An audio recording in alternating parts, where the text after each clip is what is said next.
नमस्कार साहित्य प्रेमियों, स्वागत है आपका मेरे YouTube चैनल माइलस्टोन एक्सप्रेशन पर। आज सुनिए एक ऐसी लव स्टोरी जहां इश्क भी लिमिटेड एडिशन में मिलता है, बिल्कुल कुल्हड़ भर। तो तैयार हो जाइए उस स्टोरी के लिए जहां एक इंट्रोवर्ट दिल और एक एक्सट्रोवर्ट धड़कन मिलकर बनाते हैं कुल्हड़ भर इश्क, जिसको लिखा है कौशलेंद्र मिश्र जी ने। प्रेम रिक्वेस्ट। हेलो बेटा, कैसे हो? आज तो रविवार की छुट्टी है ना?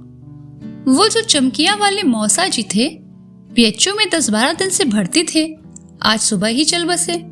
दाह संस्कार वहीं होगा, कोई हरिश्चंद्र घाट है। अब इतनी जल्दी में मैं तो नहीं आ पाऊंगा, अगर तुम चले जाते तो अच्छा रहता। पुराने रिश्तेदार हैं। सुबह 9 बजे सुबोध के पिताजी का फोन आया। हाँ पापा प्रणाम, ठीक है मैं चला जाऊंगा, छुट्टी ही है। ठीक है, तब कपड़ा तौलिया सब लेकर जाना, वहीं नहाना पड़ता है। मैं तुम्हारी दीदी से बोल देता हूँ, उन लोगों का नंबर मैसेज कर देंगी।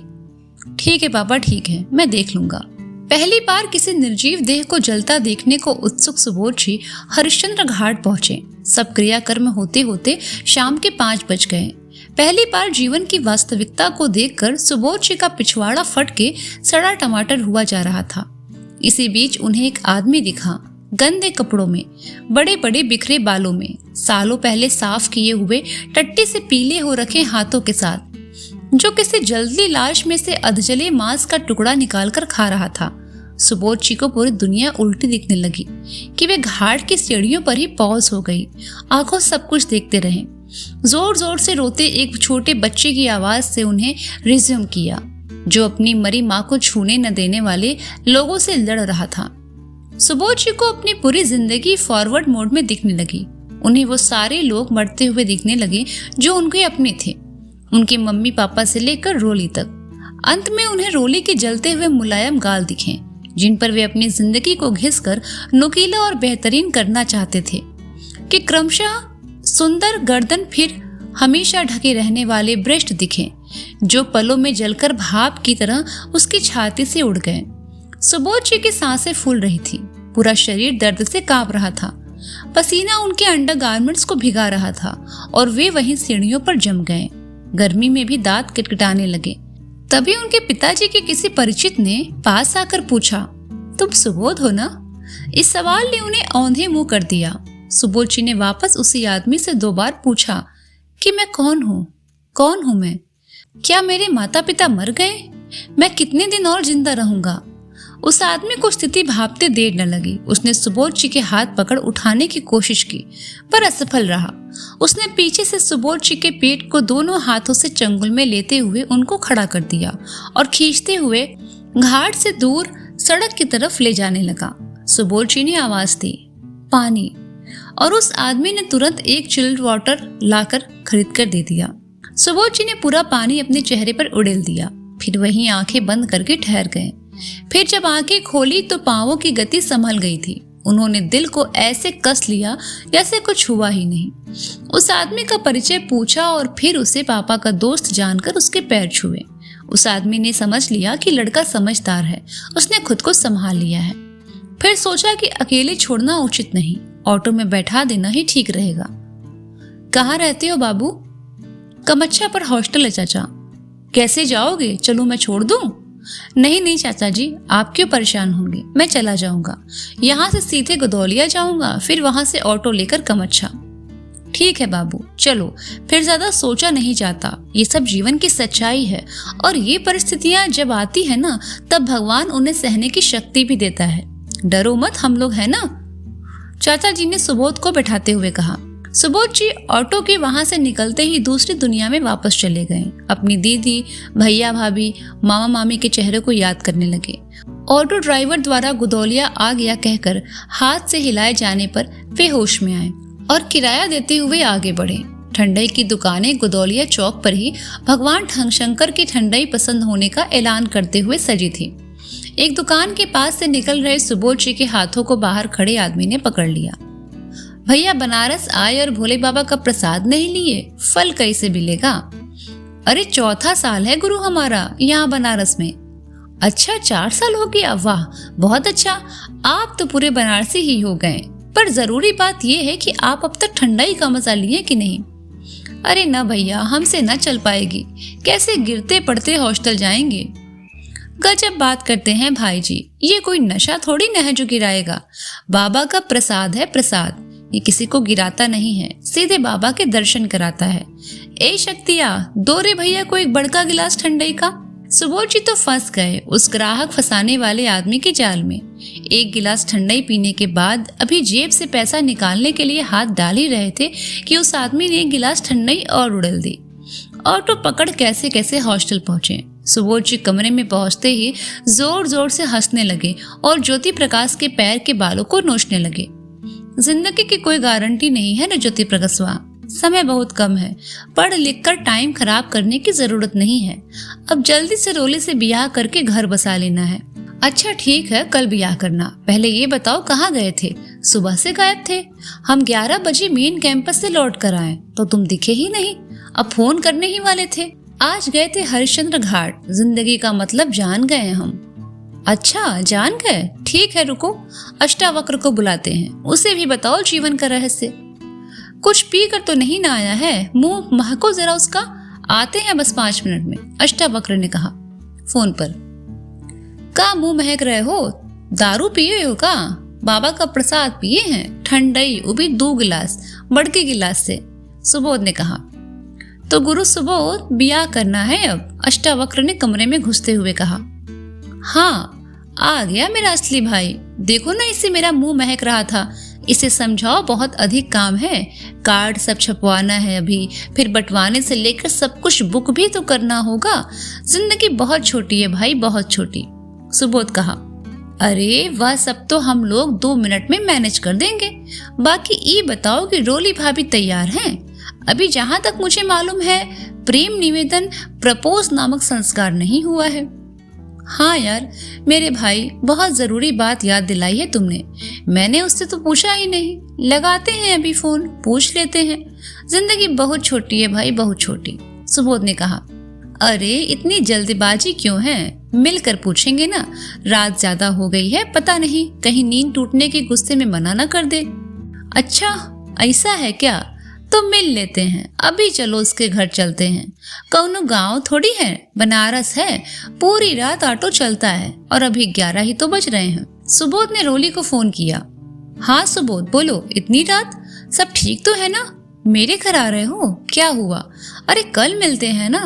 ठीक है, जरूरी है तो मैं ही आती हूँ, तुम वहीं रुको। हाँ यार पक्का आ रहे हैं, जरा अष्टावक्र को फोन दो तो। रोली रात को सोने से पहले ब्रश करके बेसन की टोटी बंद करते हुए। हाँ यार पता नहीं क्या हो गया इसे, तुम बोलो ना इसे कल मिलने को, क्या आ रही हो? अरे कोई सीरियस कंडीशन नहीं है, बस जब से भांग पीकर आया है बोल रहा है कि जिंदगी बहुत छोटी है, बहुत काम करना है अभी, अष्टावक्र ने रोली को समझा कर कहा। जब फोन करूंगी तो तुम सुबोध को हॉस्टल के बाहर लेकर आ जाना, मैं देखती हूँ कोई ऑटो मिल जाता है तो बुक करके आती हूँ, संभालो उसे, घर से निकलने में कोई दिक्कत तो नहीं हुई ना? अष्टावक्र एनी बेसन हॉस्टल के गेट के सामने ऑटो में बैठी हुई रोली के बगल में सुबोध जी को बैठाते हुए कहा। अरे हाँ यार, घर पर सब लोग तो हैं ही, मैं जल्दी जल्दी में किसी को बताना ही भूल गई, अभी फोन करके बता देती हूँ कि बीएड वाली एक क्लासमेट की तबीयत खराब हो गई है तो बीएचयू आई हूँ, तुम भी बैठ जाओ। कहाँ चलना है रोली? ऑटो ड्राइवर पीछे मुंडी घुमाए बिना ही। ये तुम्हारा नाम जानता है? सुबोध जी ने कहा। कहीं भी चली चाचा, बस कहीं पर रोकिएगा नहीं, रोली ने कहा। तुमने बताया नहीं, नाम कैसे जानता है? ये मेरे मोहल्ले का ही है, मेरे घर से 3-4 घर पूरब में रहता है, बचपन में कभी कभी स्कूल छोड़ देता था, 4-5 साल बड़ा है बस, जब 11वीं में थे तो मेरा हाथ पकड़ लिया और बोला कि मैं तुमसे शादी करना चाहता हूँ, और तब मैंने इसे पटक पटक कर मारा था, वो जो इसके गाल पर ब्लेड का निशान है ना, मैंने ही मारा था, तब से सही हो गया, अब तो मेरा गुलाम है, बस इसी बात के लिए कि वो घटना किसी को बताना नहीं है, शादी सब हो गई है इसकी, जिस बात के लिए बुलाए हो उस बात को भी बता दो, अब जिंदगी बड़ी हो गई है क्या? अष्टावक्र ने कहा। हाँ बताओ सुबोध, काहे लिए मिलना चाह रहे थे? देखो रोली, जिंदगी का कोई भरोसा नहीं, बहुत छोटी है, जो भी प्लानिंग करनी है जल्दी कर लेना अच्छा होगा, जानती हो साल में 365 दिन होते हैं, और अगर आदमी पूरे 100 वर्ष पूरा रहे तो भी केवल 36,500 दिन होते हैं, जो देखो कितने कम है, वैसे भी आजकल 100 बरस जिंदा कौन रहता है। बात बस इतनी सी है कि हमारे जिंदगी के 21-22 बरस तो बीत ही गए और अब 12-13 साल में हम 35-37 साल अधबूढ़े हो जाएंगे, फिर कुछ नहीं हो पाएगा। देखो, बस ये समझ लो कि तुम्हारे साथ ही चलना है, तुम्हारे साथ ही रहना है, तुम्हारी ही नौकरी करनी है, तुम्हें ही पूछना है। तुम्हारा साथ चाहिए हमेशा हमेशा के लिए। अच्छा, साथ रहकर क्या करना है? अपना कपड़ा धुलवाओगे, भोजन बनवाओगे या घर की साफ सफाई करवाओगे? अरे नहीं, मतलब क्या कहती हो यार, समझ रहे हैं हम। तुम मेरी बात समझकर भी मुझे परेशान कर रही हो। देखो, परेशान मत करो, जिंदगी बहुत छोटी है, बहुत छोटी। क्या समझ रहे? हाँ बताओ बताओ। 3 ही तो शब्द हैं, आई लव यू। पूरी किताब बांच दोगे पर ये नहीं बोलोगे। रोली ने कहा, ठीक है तो मैं ये भी बोल देता हूँ, पर जवाब तुम्हें जल्दी देना होगा, टाइम मत लगाना। जिंदगी बहुत छोटी है, बहुत छोटी। अरे मेंढक, तुम आई लव यू बोलकर मेरी बात का जवाब ही दोगे? मैंने प्रपोज तो 2 महीने पहले ही ब्लैक बोर्ड पर लिख कर दिया था।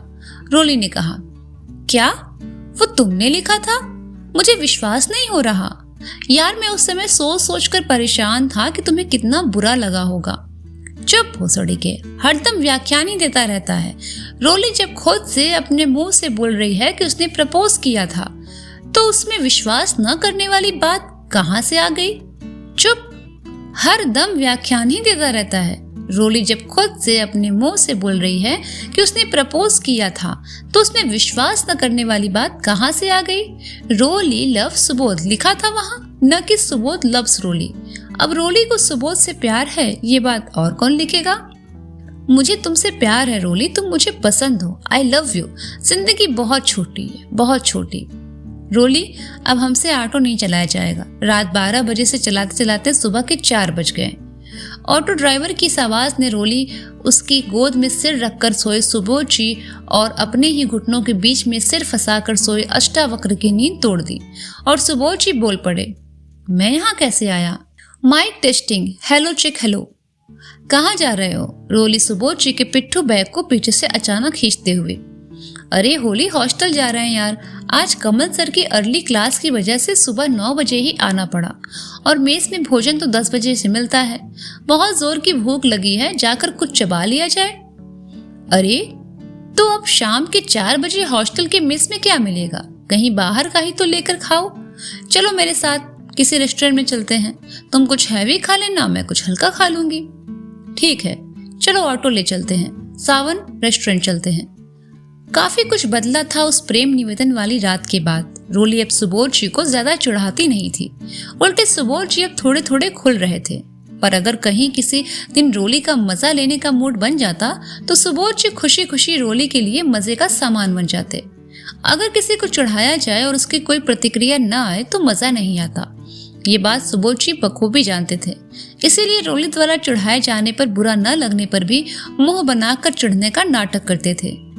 कैसा रेस्टोरेंट है गुरु? एकदम खाली है। तुम्हारा मूड तो नहीं बिगड़ा ना? बताओ, तुम जानते थे ना कि इस टाइम खाली रहता है। Sir order. आप जाइए, मेन्यू रखकर अभी डिसाइड करके बुलाते हैं। अरे काहे परेशान कर रहे हैं लोगों को? जाओ ना, अपना काम करो, अभी तो आए हैं लोग। देखो मैडम को कितना पसीना हुआ है, थोड़ा ठंडा लेने दो। कह रहे हैं ना जब हो जाएगा तुम्हें बुला लेंगे। पास ही खड़ा एक 33-34 साल का वेटर शक्ति कपूर वाली मुस्कान के साथ जूनियर वेटर से, ए चचा इधर आओ इधर, रोली ने कहा। हाँ मैडम। बहुत मजा आवत बा ना मैडम के पसीना देख के, रोली बोली।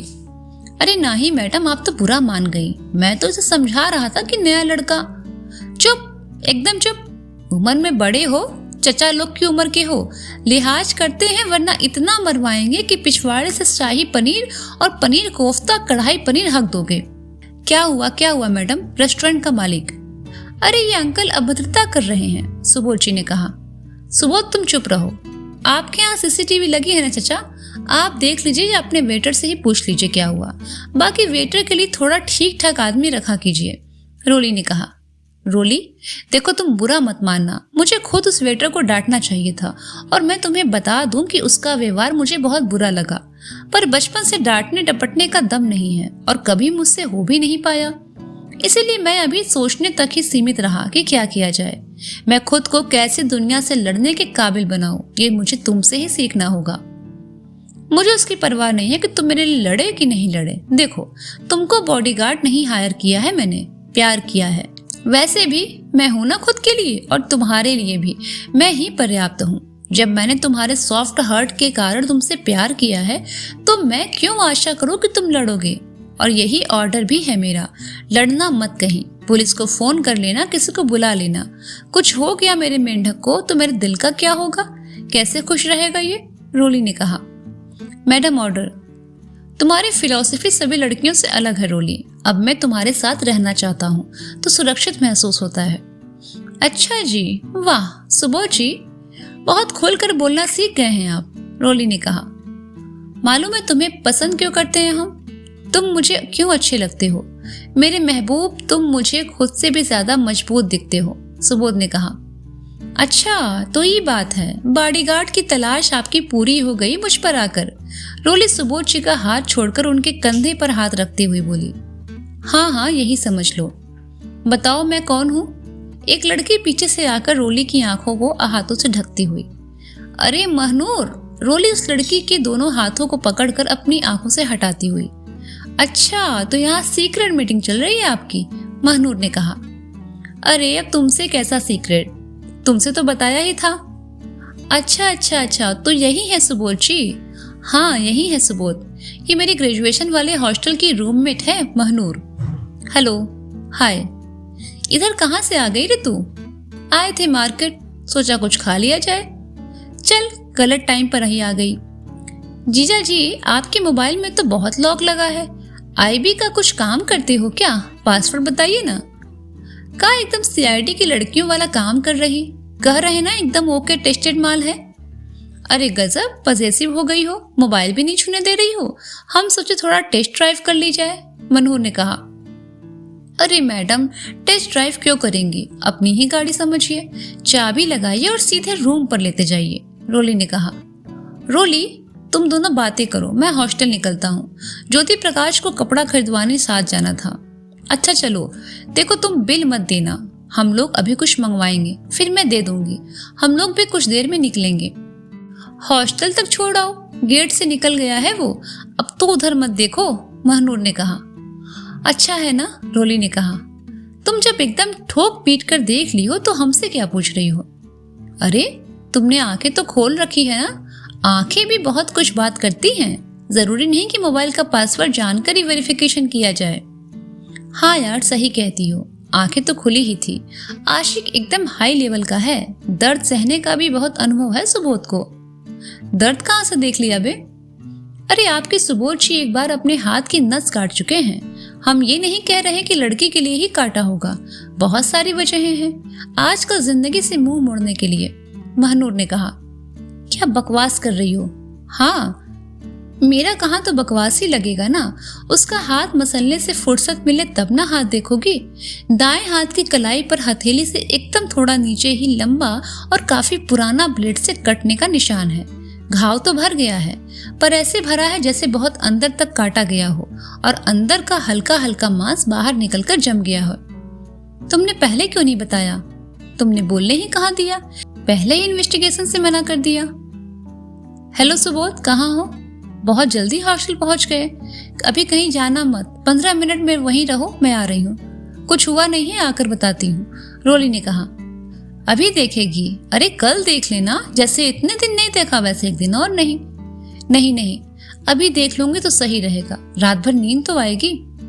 ए ऑटो चलोगी कम? इच्छा क्या कर रही हो? बॉयज हॉस्टल है, अंदर ही चली जाओगी क्या? उसको फोन करके यहीं बुलाओ। तू यहीं रुक। अरे तुम रोली, हमारे रूम के कैसे आ गई? क्या हुआ? हमारा रूम नंबर तुम्हें मालूम था क्या? अष्टावक्र ने घबराते हुए कहा। हाँ यार, सुबोध ने बताया था रूम नंबर, स्ट्रक्चर, लोकेशन सब। तुम अब बस फटाक से बाहर जाओ और सुबोध को भेजो जल्दी। घबराओ मत, कोई देखा नहीं है, गेट पर कोई था नहीं। गेट बंद करो, जल्दी बंद करो, अष्टावक्र ने कहा। हाथ दिखाओ, दाया वाला दिखाओ। क्या हुआ? ये इतना बड़ा चोट का निशान कैसा है? कभी नस काट लिए थे क्या? काहे नस काटेंगे यार, छोटे थे तो लग गई थी, तुमने कब देख लिया? अच्छा, लग गई थी। मोबाइल तो अपना तो। किसको फोन लगा रही हो? हेलो, क्या आप सुबोध चौबे की माँ बोल रही हैं? मैं उनकी फैकल्टी के स्टूडेंट्स हेल्थ सेंटर की साइकोलॉजिकल डेवलपर बोल रही हूँ। सुबोध के दाएं हाथ की कलाई पर एक बड़ा सा कटने का निशान है। हालांकि ये भर चुका है, पर कैसे लगा था वह? उसने कभी नस काटी थी क्या? अरे, सुबोध ने कहा। अच्छा, चारे की मशीन से लग गया था। ठीक है, रखती हूँ अब। नहीं, कोई बात नहीं है। सुबोध बिल्कुल सही है, कोई चिंता की बात नहीं है। हम लोगों को विश्वविद्यालय द्वारा यह पता लगाने के लिए रखा गया है कि छात्र किसी प्रकार के तनाव में तो नहीं है। मुझसे ही पूछ लेती यार। चलो कोई बात नहीं, सच जान गई ना। मैं भी तो यही बताता। चलो, अब मुझे बाहर निकलने का कोई उपाय सोचो। उस टाइम तो बिना सोचे समझे अंदर आ गई। संयोगवश कोई देखा भी नहीं। अब तो लग रहा है कि पूरा हॉस्टल सीढ़ी पर ही उतर आया है। कितना अधिक चढ़ने उतरने की आवाजें आ रही हैं। लो, ये हेलमेट पहनो और गमछा लपेटकर ऊपर टी शर्ट पर, नीचे से बॉयज टाइप जींस और जूता है। कोई दिक्कत नहीं होगी। प्रणाम सर। रोली गेट के बाहर निकलकर दूसरी तरफ देखते देखते अंदर जाते वार्डन को सलामी ठोककर अपनी तरफ मुड़ती हुई। सुबोध जी की तुरंत हवाई उड़ गई और ऑटो रोली को लेकर फुर। वार्डन साहब कंफ्यूज थे कि लड़की अंदर से बाहर निकली कि यहीं बाहर की ही थी। रोली को छोड़ने आए बाहर अष्टावक्र और सुबोध जी से वार्डन अभी कुछ पूछते हैं उसके पहले इन दोनों ने अपने अपने मोबाइल निकाल लिए और कान पर लगाकर जोर जोर से पापा प्रणाम, मम्मी प्रणाम कहते हुए बात करने लगे।